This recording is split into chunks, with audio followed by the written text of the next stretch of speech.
శిల్పకళా వేదికగా ప్రజల కథే నా ఆత్మకథ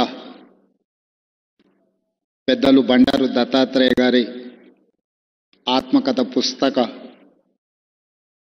తెలుగు వెర్షన్ ఈరోజు విడుదల చేసే కార్యక్రమంలో నాతో పాటు మాజీ రాష్ట్రపతి ఆంధ్రప్రదేశ్ ముఖ్యమంత్రి గారు, అదేవిధంగా ఆంధ్రప్రదేశ్ గవర్నర్ అబ్దుల్ నజీర్ గారు, ఒడిశా గవర్నర్ హరిబాబు గారు, అదేవిధంగా త్రిపుర గవర్నర్ ఇంద్రసేనారెడ్డి గారు, మన రాష్ట్ర గవర్నర్ పెద్దలు జిష్ణుదేవ్ వర్మ గారు, అదేవిధంగా కేంద్ర మంత్రి మిత్రులు జి కిషన్ రెడ్డి గారు, అదేవిధంగా భూపతిరాజు శ్రీనివాస్ వర్మ గారు, శాసన మండలి చైర్మన్ గుత్తా సుఖేందర్ రెడ్డి గారు, శాసనసభ చైర్మన్ గడ్డం ప్రసాద్ గారు, మిత్రులు ఆంధ్రప్రదేశ్ మంత్రివర్యులు సత్యకుమార్ గారు, తెలంగాణ రాష్ట్ర ఉప ముఖ్యమంత్రి వర్యులు మిత్రులు బట్టి విక్రమార్క గారు, మిత్రులు మంత్రివర్యులు పొంగులేటి శ్రీనివాసరెడ్డి గారు, పొన్నం ప్రభాకర్ గారు, పెద్దలు కేశవరావు గారు, వేదిక మీద ఉన్న చాలామంది భారతీయ జనతా పార్టీ నాయకులు, బండారు దత్తాత్రేయ గారి అభిమానులు, కుటుంబ సభ్యులందరికీ కూడా ఈ సందర్భంగా నా శుభాకాంక్షలు తెలియజేస్తున్నా. మిత్రులారా, ప్రజల కథే నా ఆత్మకథ. దత్తాత్రేయ గారు ప్రజలతో ఉన్న అనుబంధాన్ని అత్యంత సామాన్యమైన ప్రజలతో, అది గౌలిగూడ గల్లీ కావచ్చు, లేకపోతే రామ్నగర్ బస్తీ కావచ్చు, వారు మహారాజ్గంజ్ మొట్టమొదటిసారి శాసనసభ్యులుగా పోటీ చేసినప్పటి నుంచి మొదలు పెడితే వారు సికింద్రాబాద్ పార్లమెంట్ సభ్యులుగా, కేంద్ర రైల్వే శాఖ మంత్రిగా, అర్బన్ డెవలప్మెంట్ మినిస్టర్గా, హిమాచల్ ప్రదేశ్ గవర్నర్గా, ఈనాడు హర్యానా అత్యంత కీలకమైన రాష్ట్రానికి గవర్నర్గా, వారు గౌలిగూడ గల్లీ నుంచి హర్యానా గవర్నర్గా సుదీర్ఘమైన ప్రయాణంలో ఎన్నో హోదాలను, రాజకీయంగా ఎన్నో ఒడిదుడుకులను చూశారు. కానీ ఏ రోజు కూడా వారు ప్రజలతో సంబంధాలను కోల్పోలేదు. వారు కేంద్ర మంత్రిగా ఉన్నప్పుడు కూడా ఢిల్లీకు పార్లమెంట్ సందర్భంలో వెళ్ళిన 2-3 రోజుల కంటే ఎక్కువ అక్కడ ఉండేవాడు కాదు. శుక్రవారం వస్తే మళ్ళీ హైదరాబాద్కే వచ్చి ఏ చిన్న షాప్, లోకల్ కార్పొరేటర్ కూడా ప్రారంభోత్సవానికి రావడానికి వెనక ముందు చేస్తే పెద్దలు దత్తాత్రేయ గారు వచ్చి చిన్న గల్లీలలో పాండప్ప కూడా పేదవాడు ప్రారంభించుకుంటున్నంటే దత్తాత్రేయ గారు వచ్చి ప్రారంభించేవాళ్ళు. ఇది నాకు వారితో ఉన్న 40 సంవత్సరాల అనుబంధంలో 40 సంవత్సరాల నుంచి దత్తాత్రేయ గారిని చాలా దగ్గరగా నేను వారిని చూస్తున్నా. ఇంతకుముందు రాణి రుద్రమ గారు చెప్పినట్టు దత్తాత్రేయ గారి కుటుంబంతో, పెద్దలు కిషన్ రెడ్డి గారి కుటుంబంతో నాకు చాలా సన్నిహిత సంబంధాలు ఉన్నాయి. అది అందరికీ తెలుసు. నేను మొన్న నీతి ఆయోగ్లో పాల్గొన్నప్పుడు ప్రధానమంత్రి గారితో మధ్యాహ్నం భోజన వేదిక మీద కూర్చున్నప్పుడు వారు చంద్రబాబు నాయుడు గారిని చూపించి ఆప్కే సాథీ ఇద్దరే అని అంటే నేను చెప్పా, నేను స్కూల్ మీ దగ్గర చదువుకున్నా, కాలేజ్ ఆయన దగ్గర చదువుకున్నా, ఇప్పుడు ఉద్యోగం రాహుల్ గాంధీ గారి దగ్గర చేస్తున్నా. సో నాకు మీ దాంట్లో కూడా అందరితో పరిచయం ఉందని, ముఖ్యంగా ఈ వేదిక మీద ఉన్న ఇంతకుముందు శ్రీనివాస్ వర్మ గారు చెప్పిన భారతీయ జనతా పార్టీ రాష్ట్ర అధ్యక్షుల గురించి, ఆ రాష్ట్ర అధ్యక్షులు అందరితో నాకు సన్నిహిత సంబంధాలు ఉండేవి. ఇప్పుడు సరే రాజకీయంగా భిన్న ప్రయాణం, కానీ వ్యక్తిగత సంబంధాలలో ఎప్పుడూ లోపం కానీ, ఎప్పుడూ ఆ సంబంధాల విషయంలో దాచిపెట్టాలన్న ఆలోచన కానీ చేయలేదు. ఎందుకు అంటే వారందరితో నాకున్న ప్రత్యేకమైన అనుబంధం. ఈరోజు తెలంగాణ రాష్ట్ర ముఖ్యమంత్రిగా మా మంత్రివర్గ విస్తరణ కార్యక్రమం ఉన్న మంత్రివర్గ విస్తరణ కార్యక్రమం చూసుకొని మంత్రివర్గ ప్రమాణ స్వీకారం చేసిన మా మంత్రులను కూడా మళ్ళీ రేపు కలుద్దాము.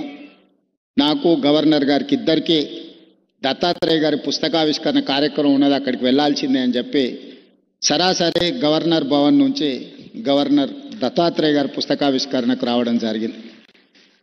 ఈరోజు రాజకీయాలలో ఒక్కసారి కార్పొరేటరు కౌన్సిలర్ అయితేనే వాళ్ళ జీవన శైలి విధానంలో చాలా మార్పు, ప్రజల సంబంధాలలో ఒక భిన్నత్వాన్ని ప్రదర్శించే పరిస్థితులు ఉన్నాయి. కానీ దత్తాత్రేయ గారిని చూసి నేర్చుకోవాలి. అజాతశత్రు అనే పదాన్ని మనం పుస్తకాలలోనే చదువుకుంటాం, కానీ బండారు దత్తాత్రేయ గారిని చూసినప్పుడు ఆ పదము 100% వారికి సరిపోతుంది. జాతీయ రాజకీయాలలో అటల్ బిహారీ వాజ్పేయి గారికి ఉన్న గౌరవం రాష్ట్ర స్థాయి రాజకీయాలలో బండారు దత్తాత్రేయ గారికి ఉంది అని చెప్పి మనం ఈరోజు గుర్తు చేసుకోవచ్చు. అటల్ బిహారీ వాజ్పేయి గారు ప్రతిపక్షంలో ఉన్నా, ప్రధానమంత్రిగా ఉన్నా, పార్లమెంట్ సభ్యుడిగా ఉన్నా, ఎన్నికల్లో ఓడిపోయినప్పుడు కూడా అటల్ బిహారీ వాజ్పేయి గారి గౌరవం ఎప్పుడూ తగ్గలేదు. పదవులతో వారి గౌరవం పెరగడం, పదవి లేకపోతే వారి గౌరవం తగ్గడం ఏమాత్రం లేదు అని అటల్ బిహారీ వాజ్పేయి గారిని మనం ఏ విధంగా అయితే అనుకుంటామో అదే విధమైన పోలిక పెద్దలు బండారు దత్తాత్రేయ గారికి ఉన్నది. వారు పార్లమెంట్ సభ్యుడిగా ఉన్నా లేకపోయినా, కేంద్ర మంత్రిగా ఉన్నా లేకపోయినా, గవర్నర్గా ఉన్నా లేకపోయినా, ఈ తెలంగాణ రాష్ట్రంలో ముఖ్యంగా ఈ జంట నగరాలలో బండారు దత్తాత్రేయ గారిని గౌరవించని రాజకీయ నాయకుడే లేడు, ఏ పార్టీ అయినా అయి ఉండొచ్చు. అదేవిధంగా అలాయ్ బలాయ్ కార్యక్రమం తెలంగాణ రాష్ట్ర సాధనలో కీలక పాత్ర పోషించింది. నాకు తెలిసి 19 సంవత్సరాల నుంచి బండారు దత్తాత్రేయ గారు నిర్వహించే అలాయ్ బలాయ్ కార్యక్రమం తెలంగాణ ఉద్యమానికి ఒక స్ఫూర్తిగా పనిచేసింది. రాజకీయాలలో ఇతర అంశాలలో భిన్నాభిప్రాయాలు ఉండేవాళ్ళు ఒక వేదిక మీదకి ఎప్పుడైనా అరుదుగా కనిపిస్తారంటే అది దత్తాత్రేయ గారు నిర్వహించే అలాయ్ బలాయ్ కార్యక్రమంలో కనిపించేది. ఈరోజు వారి పుస్తకావిష్కరణలో ఈరోజు ఇంతమంది గవర్నర్లను ఒక వేదిక మీద నేను ఎప్పుడు చూడలే. ఈరోజు గవర్నర్స్ పరేడ్ లాగా ఉన్నది ఈ వేదిక. అంటే వ్యక్తిగతంగా వారితోనున్న అనుబంధంతోనే వీళ్ళందరూ ఇక్కడికి రావడం జరిగింది.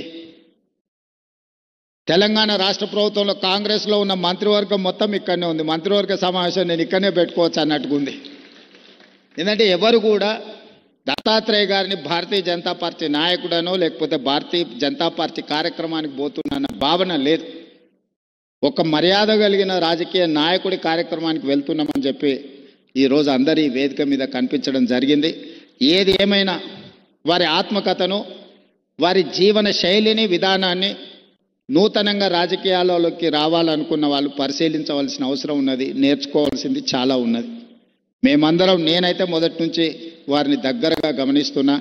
హైదరాబాదులో పి జనార్దన్ రెడ్డి గారు, బండారు దత్తాత్రేయ గారు పేదల గుండెల్లో చిరస్థాయిగా ఉంటారు. ఎవరికి ఏ కష్టం వచ్చినా, ఎవరికి ఏ బాధ ఉన్నా అది తీరుతుందో తీరదో తెలియదు, కానీ కష్టం వచ్చినప్పుడు వాళ్ళకు గుర్తొచ్చే నాయకులు ఇద్దరి జంట నగరాలలో, ఒకరి పి జనార్దన్ రెడ్డి అయితే, 2 బండారు దత్తాత్రేయ గారు.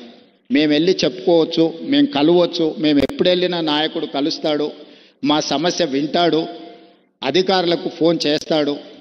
ఇంకొక విషయం కూడా తెలియాలి, ఈ కాలంలో ఒక్క లెటర్ మీద సంతకం ఇవ్వాలి అంటే నాయకులు భయపడే పరిస్థితులు.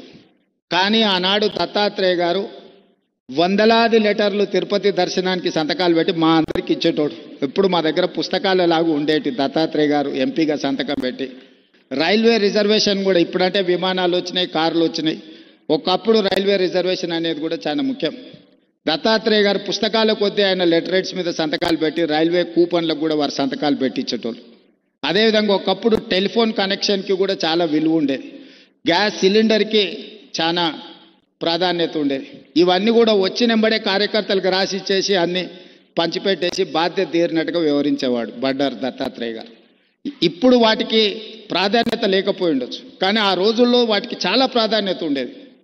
కానీ వారు ఏ రోజు కూడా కార్పొరేట్ బిజినెస్ వాళ్ళకి ఇవ్వలే, సామాన్యమైన కార్యకర్తలకు ఇచ్చేటోడు బండారు దత్తాత్రేయ గారు. లిస్టు రాసుకొని మొదటి నుంచే పార్టీలు ఎవరున్నారు, లేకపోతే ఆర్గనైజేషన్లో సంఘంలో కానీ స్వయం సేవక సంఘ కార్యకర్తలు ఎవరైనా మొదటి నుంచే సంఘాన్ని నమ్ముకొని ఉన్న వాళ్ళు ఎవరున్నారు, ఇట్లా ఒక్కరొక్కరిని వారు గుర్తుపెట్టుకొని రాసుకొని వచ్చిన కూపన్లను వాళ్లకు ఇచ్చి పిలిచి ఇచ్చేవాడు.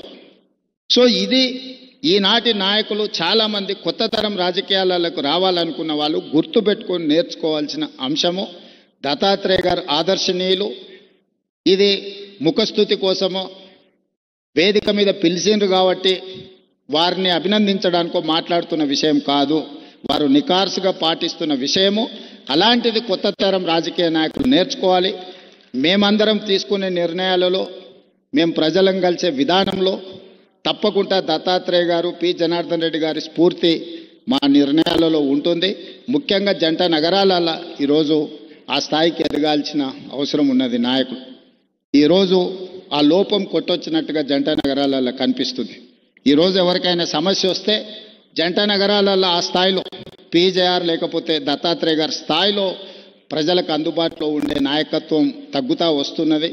ఈ జంట నగరాలలో ఉండే నాయకులు ఇంకా కష్టపడాలి. వాళ్ళందరూ కష్టపడతారని, ఏదైనా మా దృష్టికి వచ్చిన అంశాలను తప్పకుండా పరిష్కరించే వాటిని పరిష్కరిస్తాం, సహకరిస్తాం. అదేవిధంగా పెద్దలు కిషన్ రెడ్డి గారితో నాకున్న ప్రత్యేకమైన అనుబంధం ఈ వేదిక మీద నేను ఎక్కువ చెప్పాల్సిన అవసరం లేదు. వేదిక మీద ఉన్న వాళ్ళకి, ఇక్కడ ఉన్న వాళ్ళందరికీ తెలుసు. వారు నేను కలిస్తే తెలంగాణ రాష్ట్రం అభివృద్ధి పదం వైపు వేగంగా దూసుకెళ్తుంది.